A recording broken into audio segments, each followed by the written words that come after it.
Hello and welcome to the SheThePeople Summit. We are a social gathering of women with real stories, real journeys here on SheThePeople. When in times like these, one can't meet in person, we can certainly connect, meet each other, stay networked, and most importantly, find inspiration in each other. Common challenges, common problems, plenty of shared solutions, and an opportunity to say a big high five at a time when everyone's experiencing social distancing in times of COVID. What exactly is lying ahead for different businesses? What are various entrepreneurs doing? How are they shaping their business? And what are they bringing together on the table at times like these that also are an opportunity? We do have a crisis on hand that is being looked at multiple scales by what I would say the messiahs of God are doctors, nurses, and various other kind of people who are working around the clock. But at the same time, those who are locked up at home, who are adjusting to the new ways of working from home, there are those who are otherwise so active in such active businesses and are now having to think, what do I do with my time? What are they doing? And how are they changing perhaps their schedules? How are they rethinking and restarting their entire effort of being socially connected and also get an uptick on that learning curve? I am very, very happy to have a very solid lineup through the day at this She the People online summit, the first time that we're doing it. You'll have a host of speakers coming in from small screen to big screen, from entrepreneurs to social influencers to women with real stories, each one of them talking about how they are doing what they're doing so well. Let me introduce my first guest today. My guest actually needs no serious introduction. She is a woman who has truly changed the way people think about business, people think about being a social brand, and most importantly, she's brought delicious, a completely different definition. Pooja Dhingra, thank you very much for joining us. Starting Hi. out, what are you up to these days?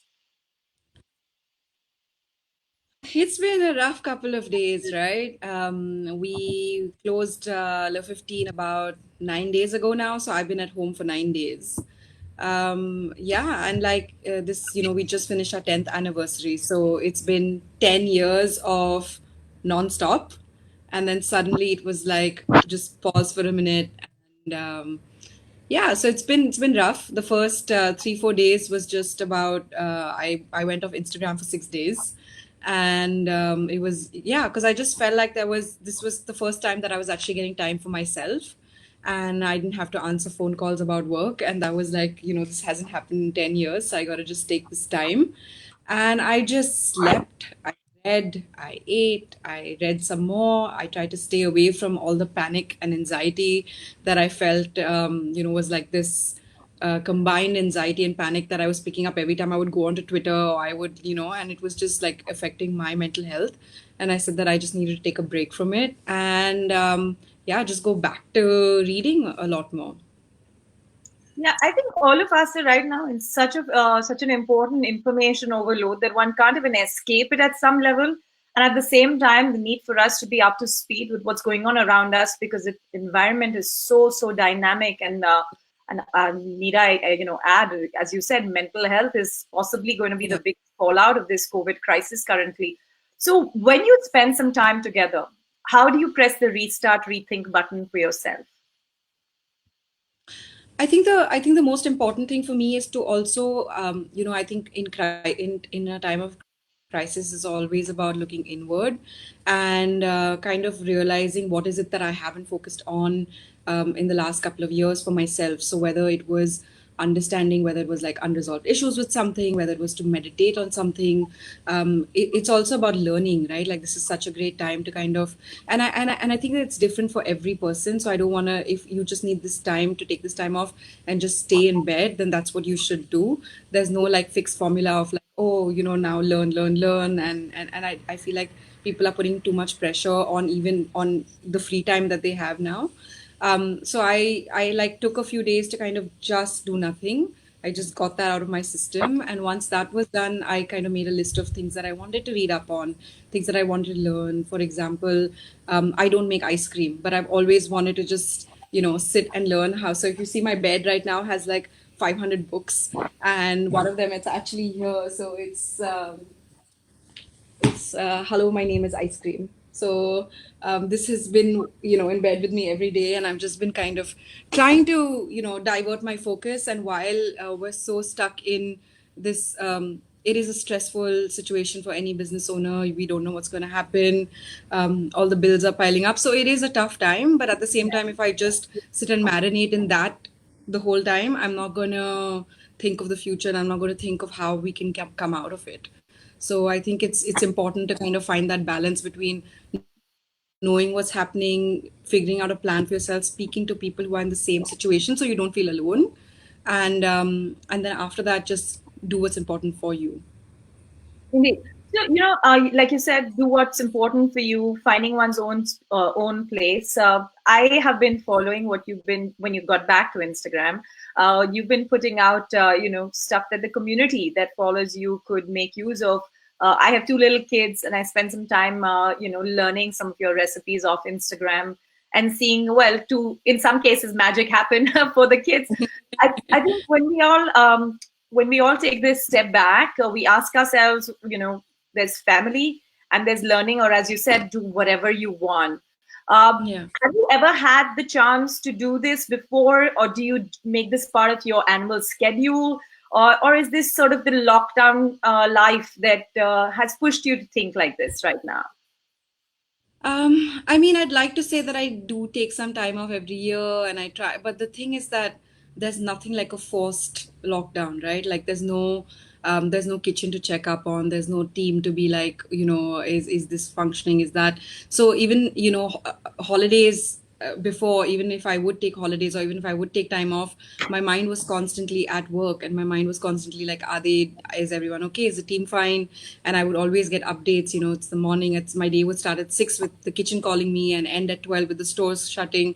So it's never been that I don't get messages, from work. So that is also different. And I think that allows you to do a lot more deep work, right? That allows you to kind of just sort of disconnect for a bit and say, and to really think, to rethink, to look at. I feel like it's such a race. And even if I would take 2 days off and kind of, be like, oh, this is a think tank, and it wasn't as real as it is now. Yeah.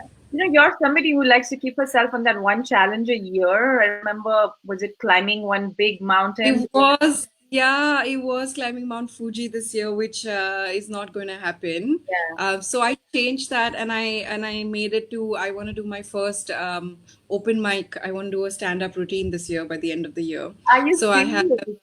Yeah, so I have Rohan Joshi from AIB who's helping me, and I have to write my jokes, and he's like coaching me through it, and yeah, so it's some sort of challenge of let's find some comedy in all of this tragedy, right?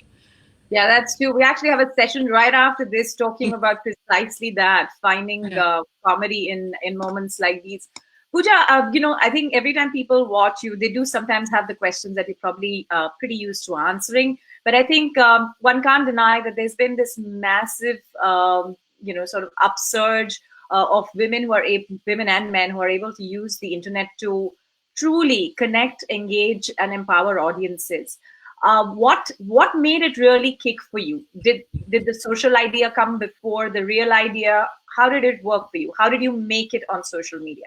No, so it didn't actually. Low 15 is 10 years old, so I started off, with a small kitchen here in Bombay, and it was just about, food. I think food is so conducive for the internet because I was in the kitchen, I would be making something. I would just, at that point, we didn't have any, I mean, we still don't have marketing budgets, but at that point, it's still, you don't know, I was 23, there was no concept of, oh, this is what your marketing budget should be like or what it should be. It was just about like, oh, I made a beautiful cake today, let me just put a picture of that on Facebook. And that's exactly how it started. So Facebook was the first medium that I used. Then I actually had a blog where I would do long format writing.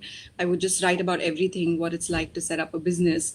So you can actually still go back and read those posts about the first day in the kitchen or new menus that we were working on and things like that. And I think that it kind of built a sort of community. It built, a sort of I think people just kind of started relating to what I was going through, because I try to keep it as real as possible. So if I am having an off day, I talk about that. I talk about my struggles. I talk about my issues with my weight. I talk about all of it. So I think that, Instagram just became a medium after that for the same. And again, like, food and pictures just kind of work together. So yeah, it was also then about realizing that I have this platform to build a community. How can I do that? Being and I know this word is thrown around a lot, but how can I do that by being authentic? And how can I have my real voice? And I think that that's what people want to see, and why people connect with brands that do have a face, where whether, because they feel like they can actually see the humanness behind it, and they see the person behind it. Yeah. So for me, it's that journey has been slightly sort of, it's been about, yes, we do desserts and this is our pastry and this, but then this is also me and this is my struggle, or these are my friends and this is my family. And so it's about a sort of me on a plate, like, completely. Right. So, it's interesting what you said. I really want to pick on something that you said there. That I talk about myself, my struggles with various things. Did you say a struggle with weight? Did I hear that? Yes. Yes. So, talk to us a little bit about that. As to, do you still feel it's something that is of a big goal for you? Why? And a lot of us face that too. So it would be interesting to know. I think as Indian women, or like Indian women who've grown up overweight, I think we all have this sort of self-worth issues. And I think, as for me, it's been there since my childhood. And this feeling of unworthiness, or not being able to love yourself, which has taken years and years of sort of unlearning, and years of kind of trying to see yourself in a different light, and therapy and all of that. So it's kind of been something that has taken many years of unlearning. At the same time, it's also kind of shifting the focus from just a number on the scale to actually how you feel physically, how you feel mentally, which is why I also do these little challenges to see whether it is like planning to climb a mountain, or running a marathon, or going for dance class, or just being really physically active.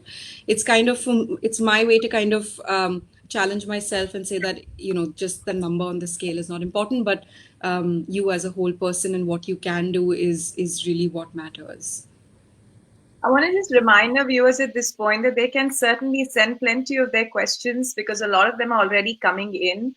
It's an early start on a Saturday, Sunday, and I'm so amazed with how many people want to just make a connection socially and share what's happening. So log on to your Facebook pages, tell the world what we all are discussing. This is a great opportunity to make that connect, and of course, more importantly, catch up with our favorite people, including Pooja Dhingra, to talk about what's occupying her at this moment. So, a couple of questions that are coming in, that when you do pick your challenges, how do you pick them? Because they're so different from your business tree. Yeah, yeah.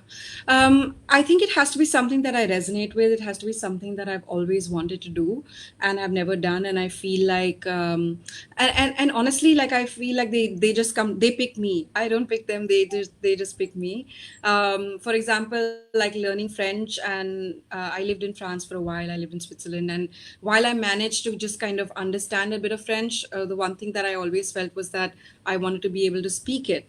And that was on my mind for a while, and then I suddenly get a phone call from a company in France who wants me to go to Bordeaux to speak French. And I thought, oh, this is a sign. I'm a big believer in the universe and all the signs that it gives us.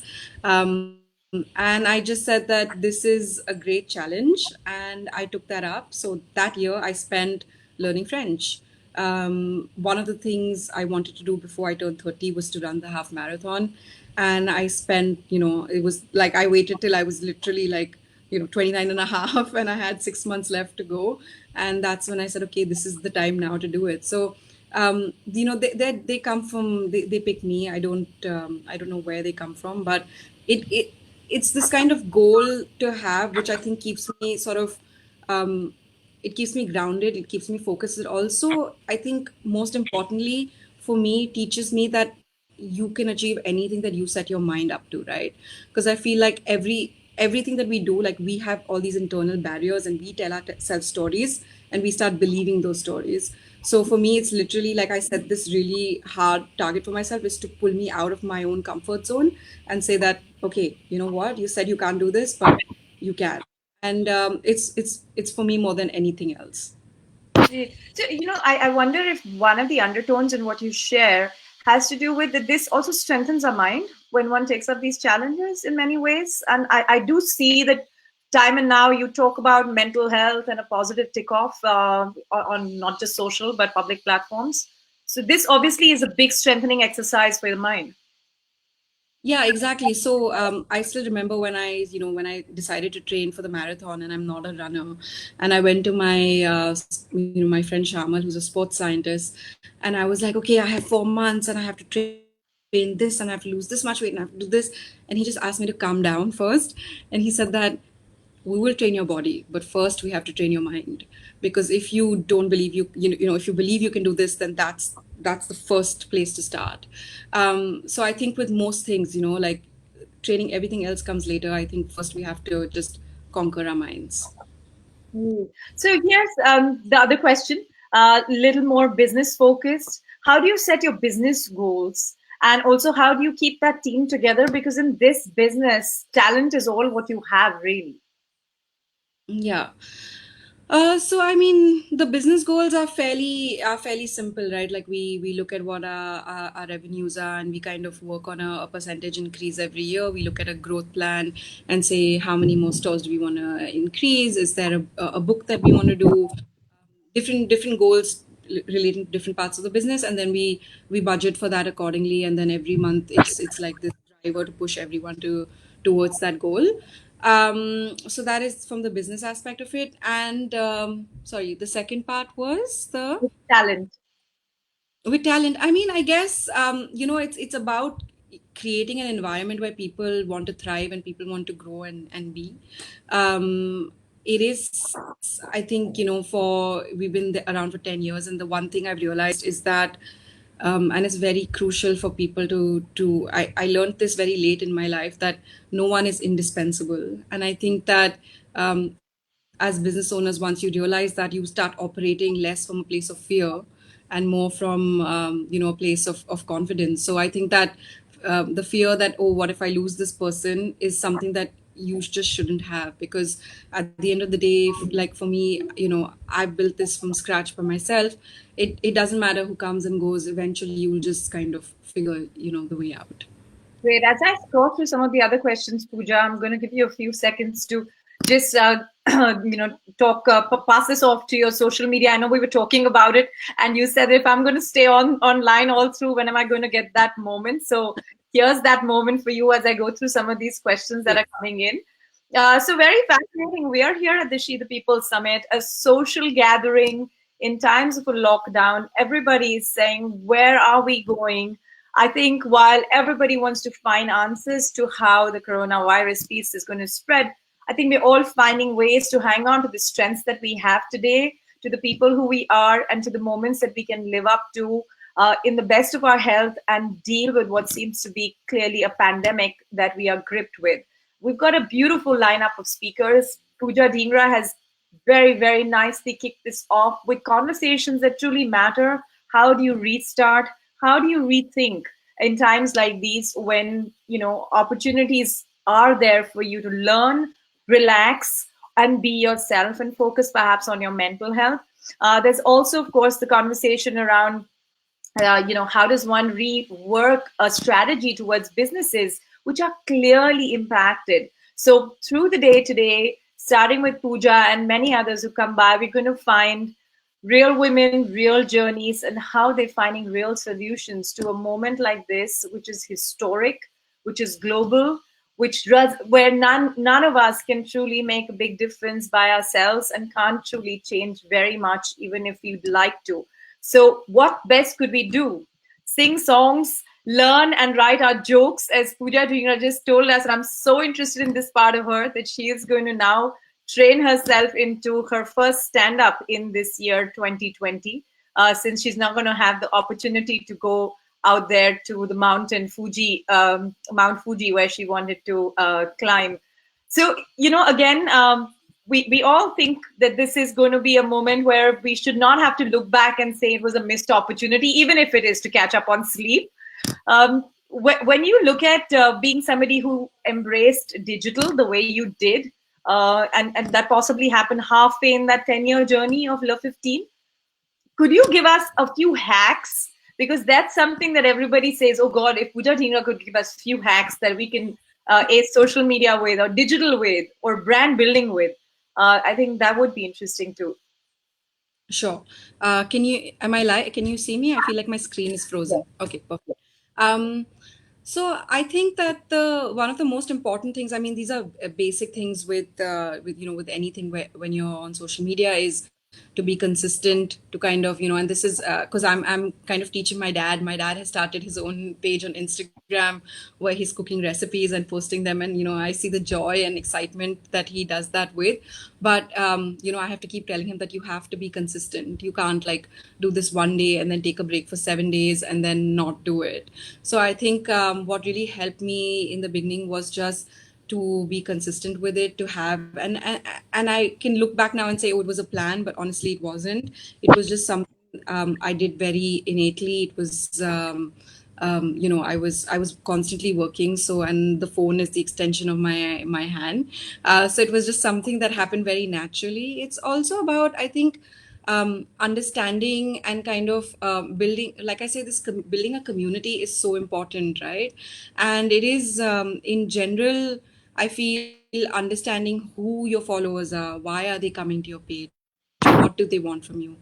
For example, we discussed, normally I would be putting up really hectic recipes with, baking with all these fancy ingredients and equipment. But I mean, I'm like everyone else, I'm stuck at home now, right? And every day I get messages, thousands of messages saying that, oh, but I don't have butter, oh, I don't have an oven, I don't have this. And for me, it's also about like, okay, these are the people who kind of they come to me for a certain thing. What is it that I can give them, and build that sort of bond with them, right? So for example, the recipes I put up now, I plan for the next 2 weeks, are all 5 ingredients or less. It's things that you can go into your house, in your kitchens, and you'll have it, whether it's ghee, whether it's atta, whether a lot of people are saying we don't have chocolate, we don't have this. So it's also about understanding and asking yourself the question to, who is your audience, why are they coming to you, what is it that you are providing that nobody else can. Just once you have clarity on those kind of questions, then it's easier to build a plan of saying like, okay, these are the 10 things that I can talk about on my page. From these 10 things, I think that when I put one, two, three, those get most traction. Those are things that people enjoy the most. So how often do I do that? I think it's just kind of figuring out, and it you take it as it comes, right? Like, this is something that you have to feel and kind of go with. And the thing is, you can make changes so fast. You can decide that, oh, this really works, and then do more things like that. It's trial and error in a way. Is your dad using your book for his recipes? No, he's freewheeling it. He's not doing baking, he's doing cooking. And so every morning he'll wake up and he'll be like, today we'll make poha, and like, so he'll have the whole recipe. And now he's like, he's taken all the he's figured out how to do the photos himself.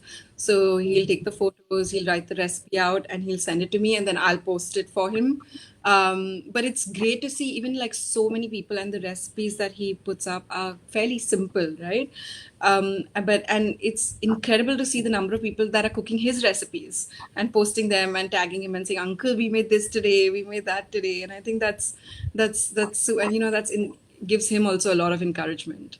Yeah, that's true. They always initially started saying the internet is really young. I must say, the internet has the boomer generation in a way that we have never seen them. The way they're experimenting, the way they're willing to sort of go that extra mile to try something new. It's fascinating to me myself. Talk to us about being an author. So I know you've done what, two books Yeah. now, right? Three. Three. Yeah. So, Yeah. of course, one is the whole recipe piece. But do you think that in a world where we are all following your Insta, etc., the kind of response that your books have seen, this goes to say that people are sort of making a huge comeback into self-trying and experimenting. Actually, the lockdown, the two things that it's ended up doing is pushing people to a lot more fitness through And a digital lot and more does a food. bit of cooking or baking or Yeah. any of that. Yeah. Yeah. So I think, the books have always come from a place of what did I miss as a child, or what do I think there's an opportunity for in the market. So the first one was, as I started baking very young, and the problem was that I would never find the ingredients I needed. I wouldn't understand what temperature they're talking about, or what is this heavy cream, double cream. Like, I couldn't figure it out. So when I went to culinary school and came back, I said, I'd like to write a book which is where it is made for the Indian home baker, that I can tell you, go to your kirana store and get Amul butter and buy this cream and you can make something. So it really came from there. The second book was about, I was training for the marathon and I gave up sugar. Like, I have this love hate relationship with sugar, and I gave up sugar for a bit, and then but I still love dessert. So it was 6 months of making dessert and recipes without processed sugar. So that's how that book came about.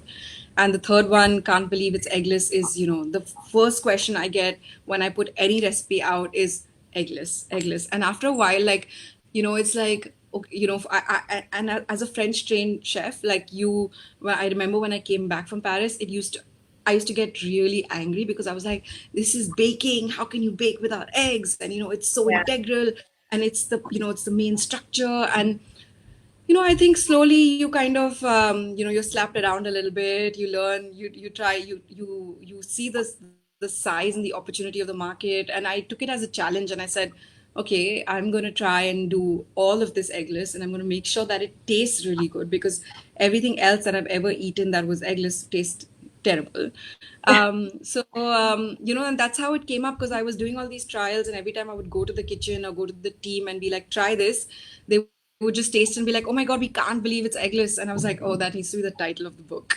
Yeah. Um, so that's that. And I think the next one I really want to work on is to actually write about my story of building Love 15, and also, like the different things that I've learned along the way, lessons, whether it's been business or finance, or about building a team, finding yourself as a leader, building this online community, all of that. So, like, this also has been something that I've been putting off for a long time. And I think that I've kind of started working on the structure of it now that I have time. So let's Yeah. see when that comes Yeah, out. that's good. So you said something about authenticity earlier on. I want to know, and this is a question that's coming up as well, that at a time when there are a large number of baking outfits emerging in India, how hard is it to stay true to the spirit of you starting Love 15? And it's been 10 years, and I imagine the next 10 are going to be phenomenal in terms of the speed and scale of that expansion. I think that I also am lucky because I did start Loaf Team when there was not much else in the market, so I did have that sort of head start. And I agree, now there is a lot of baking happening, but I also feel that it's about finding your own personality and your niche in what you do. And I think for me, that's been very clear of who I am in the kitchen and what I like to do. And that's my sort of baking personality, which I think people kind of understand as well. Like I said, it's always about challenging yourself, learning new things. So, like, I'm doing ice cream for the first time that I've never done before. But then again, that will also have a very Low 15 touch to it, whatever, in whatever way or form. This, in this the Paris that had such a huge impact on my life, I think will translate itself into whatever I do. So I think for me, that keeping that connection of why I love baking, where I learned it, and how do I make it in an environment that is, where I'm living now. I think those three things are the things that make me me. So even as you look at the next 10 years, are you looking at certain milestones? I know you mentioned ice cream a few times, so I'm going to ask you whether that's going to show up on the menu. So that would be one part of it. Like, really, what are the pieces of this journey that you now want to achieve as Yeah. the next step? So, for the first 10 years, it was about just building this brand, this community, this kind of belief in the product that we were making. And now I've kind of understood how the back end works, how the business works, and I really want to take that and expand that. So we're looking at different models, maybe looking at a franchise model, seeing if we can open in different parts of the country, looking at packaged food to see if we can get A Le 15 is something on the shelves at stores which have a longer shelf life. And again, I keep saying this every time, if somebody asks me, I just say world domination. And I never really kind of figured that out. But for the first time last week, I sat down and wrote what that world domination meant. And I think it's about just being in every pantry in the country in whatever way or form. It could be biscuits, it could be coffee, it could be a bar of chocolate in your fridge or ice cream in your freezer, like from every angle. So now is the time where I'm going to just fine tune those plans and say, okay, what does the next year look like, and the year after, and the year after that. So is the person and the entrepreneur Pooja Dhingra very different from each other? No, I don't think this is me. Like I don't. There's no difference in anything. I mean, I am. I try to bring my whole heart and soul in whatever I do. So if I'm struggling as me, I'm struggling as an entrepreneur. Like it's the same thing. There's no difference there. So there's a question from Yamini. She says that does digital learning really work in the culinary field? As a slightly more detailed one than the ones we are doing making through Insta posts. Yeah. Honestly, so I've been thinking about that for a long time and thinking about maybe I can start doing my workshops online, since now we can't get people to us. And I do feel that there is some merit to it. Learning cooking via videos is super simple, and it's actually a great medium also. I do feel that you must have a place where you can go practice, because with cooking or baking, the more you do something, the better you get at it, like most things. But with if you have a facility at home, or if you have the environment where you can, whatever you learn and you see online, if you can go and practice that, I think then pairing those together is what would make it the most effective. But I do think that you can just learn cooking online, but then the proof is in the pudding. So How much of your own dessert, this question is coming in as well. How much of your own dessert do you resist, and how do you manage to do that? this, this because, is those videos are edible. no, this is the biggest problem of my life. I have all these people who ask me and they say like, "Oh, we've heard chefs who don't enjoy eating what they make," and I was like, "Man, I wish I had that problem. Half my life's problems would be solved." I truly enjoy food, and I enjoy dessert, and so it is challenging. It is a conscious effort every single day to not. And the reason for the first week I didn't bake anything at home, and I kept telling all my friends, I said, I'm not baking at home because I'm going to eat the entire thing, and I just want to take a break from that. So it is a struggle, but it's a struggle that I've kind of learned how to manage now. What is the one, Kaveri Purandhar says, she's from Ahmedabad, what's the one secret ingredient of life that Pooja Dhingra latches on to forever? I think it's a belief that everything happens for a reason, and the reason is always good. So to find the good in every situation. Okay. Ruchi's question is as to how this, what is on a usual lunch plate that Pooja Dhingra has? Usual lunch plate. I mean, in the last 1 week, it's whatever we make at home. I've been trying to eat balanced meals, and it's very simple. I love dal chawal, I love khichdi, so it's normal home food. There's always a salad, there's some vegetables, and there's dal and rice. The next question is that as somebody who has learned through luck or the blue, right?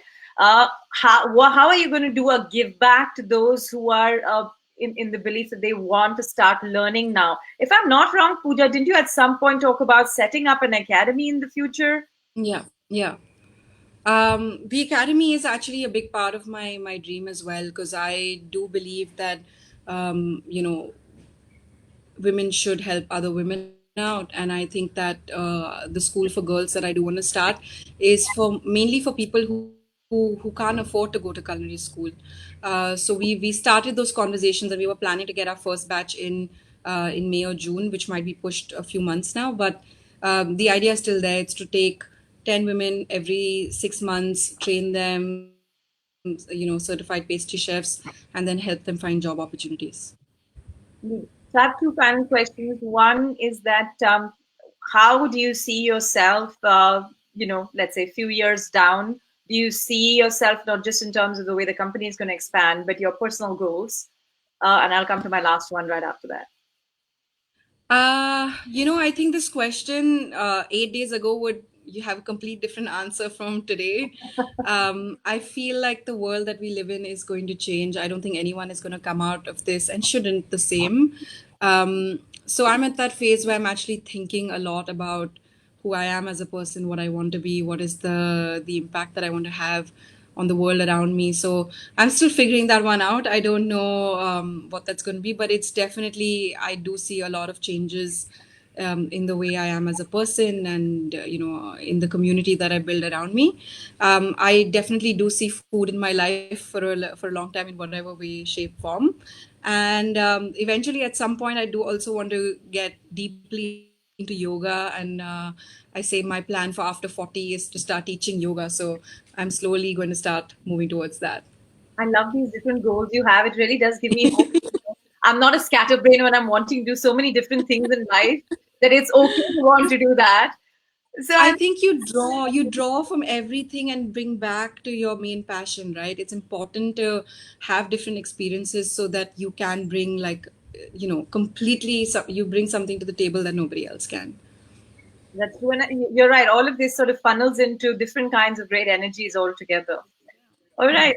So, final question. What would be Pooja Dhingra's advice to her younger self, and especially for a large number of women who are part of She the People's Network, are aspiring girls who are ready to take on careers in their lives, just for them. Yeah. Um, I think my advice to my younger self would be to have more confidence and believe in myself more, and to not operate or take certain decisions out of fear. I think that it's okay to be afraid, and it's okay to be confused, but at the same time, not to operate from that fear. Okay, that's great. It's okay to be afraid, but don't operate from there. Pooja Dhingra, wonderful to catch up with you right in the Thank morning. And, you. we really appreciate you joining us here and chatting with us about how you're making the most of life and the lockdown. As you said, 8 days ago, conversations would have been totally different as they are. And Yeah. hopefully, at the other side of COVID, we'll all be people who we want to see ourselves as using this time to the most. Truly appreciate. Thanks for joining us. Thank you. Bye. Bye.